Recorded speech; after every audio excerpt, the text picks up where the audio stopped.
Hey, what's up? Welcome back to the channel. As usual, super excited to see you here. I'm Chris, and today we're going to talk about Eli Lilly. Are you guys also looking for stable companies that give you good income and good dividend?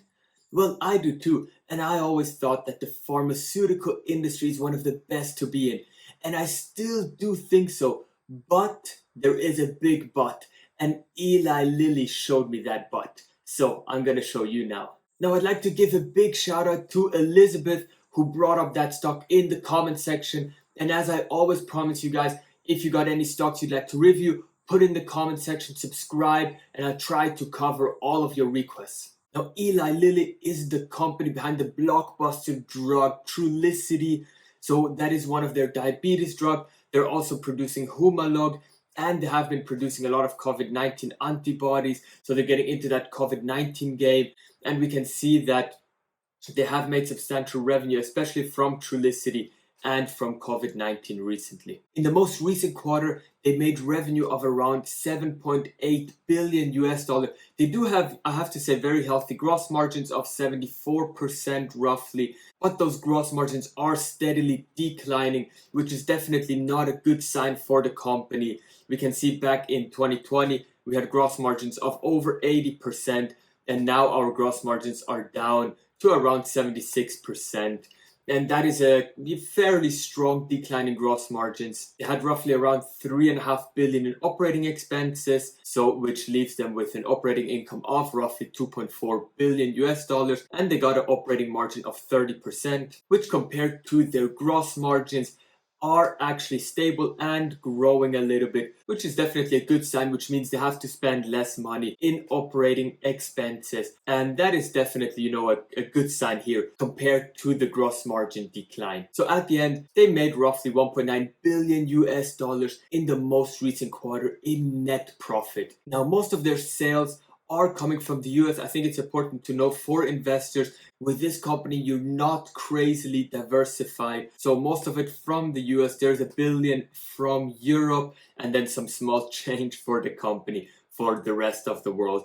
And what worries me here a little bit is to see that the prices throughout the board are declining, especially in China. They really had to discount, but on the other side, they were able to increase their volumes almost by 50%. But it comes with a 36% write down in their prices, and that will definitely hurt a little bit the margins like we've seen before. Otherwise, the volumes are also increasing in the US, rest of the world, and so on. So in total, 20% volume increase is not bad. But what worries me a bit is to see, especially Europe and Japan, which prices are decreasing, but also the volume is decreasing. So that's definitely not good for those two areas. But in total, if we adjust the price to the volume that they've sold, they were still able to grow at around 17%. And a lot of that growth is actually coming from the COVID-19 antibodies. So they did sell, I think it was roughly around $1 billion last year in those antibodies, and that definitely helped them with the revenue. But their other key products also have been increasing. So in general, there is a good kind of growth expected from this company. And I do also personally see Eli Lilly to continue to grow. It doesn't look like it's going to stall anytime soon, because if we just look at, as example, the pipeline that they're operating in, so phase 1, phase 2, and phase 3, I mean, they have a huge lineup of different drugs, and we see that there are already some in regulatory review and some of them already approved this year. So there's really a huge pipeline that most likely will pull through. And out of, let's say, 30 products, if just one or two makes it through, then that's already $1 billion in revenue year over year. So it costs the company roughly 1.4 billion per year to get those drugs into development and get them through phase 3, which of course is a lot of money. They have a lot of also, capex of 400 million, new business development of 600 million. So, it's a lot of money that's going through. That's like 2.4 billion that is just being reinvested and being spent on new drugs. But Eli Lilly is definitely able to reward shareholders with those investments. So they're paying out, a decent dividend of almost $1 billion, and they're also doing their share repurchase of 1.5 billion. So that's definitely a good thing. They are able to invest, and at the same time reward shareholders. And that's generally what we want to see in a company. Now, the company has obviously got a lot of attention in the recent past because the stock has just been crushing it, right? We're up 300% in the last 5 years. And that's really, really good performance. That's, what you would expect from a tech company and not from a pharmaceutical. So they have done really, really good. But with that good performance now also comes overvaluation. And that's why I'm worrying about Eli Lilly. And at the moment, I personally won't be investing in it because the company now is worth 300 billion US dollar. It has a dividend yield of 1.2%, and it's trading at a PE of almost 50. Now, those are generally speaking very, very high valuation for this company. As example, if we look at the historic dividend yield of the company, we can see that we're talking 4%, 4%, 3%, 3%, and so on. But since the stock has skyrocketed so much, we can see how the company is, just losing kind of that good dividend yield. And at the moment, with a 1.2% dividend yield, the company is, from a dividend yield perspective, really, really expensive. And the same thing also goes for the PE ratio. If we look back 10 years, this company was trading at 13 and 11 PEs. So really, really cheap. And I personally think that that would have been a good time to enter those companies. And now, if we look at current PEs of almost 50, historically, that's really very expensive, right? We look at 2019-20, was in the mid-20s, high 20s, which is already expensive.